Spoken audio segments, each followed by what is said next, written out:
রাজধানীর উত্তরায় milestone school and কলেজের একটি ভবনে বিধ্বস্ত হয় বাংলাদেশ বিমান বাহিনীর একটি প্রশিক্ষণ বিমান।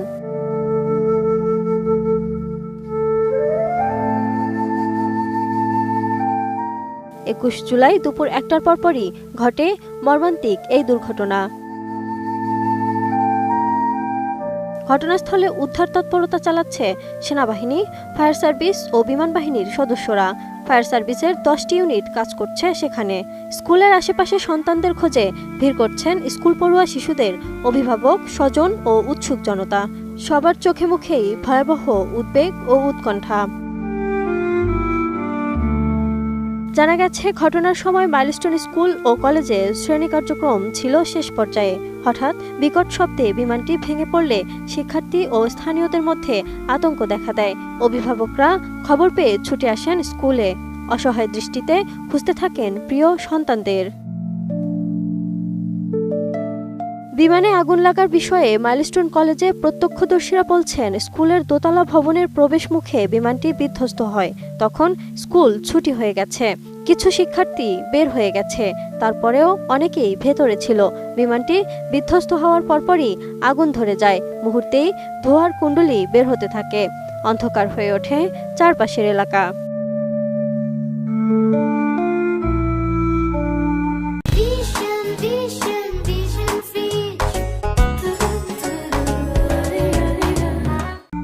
দুর্ঘটনাটি নিয়ে মাইলস্টোন স্কুল অ্যান্ড কলেজের জনসংযোগ কর্মকর্তা জানান, বিমানটি একটি ভবনের গেটে আছড়ে পড়ে, যেটি একাডেমিক ভবন।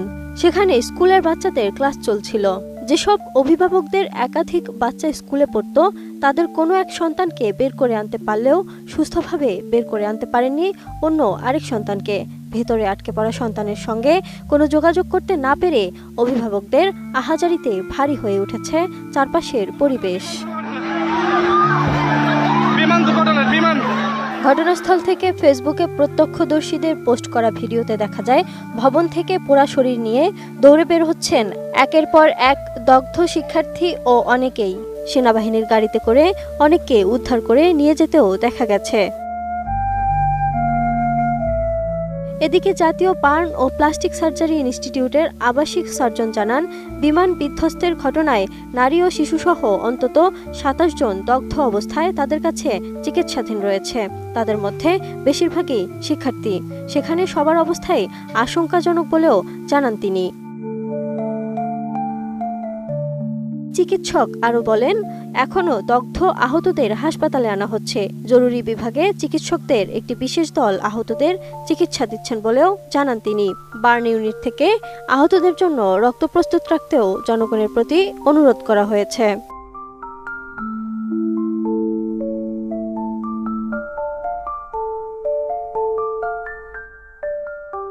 Lima Sayanti, desk report, 18 news.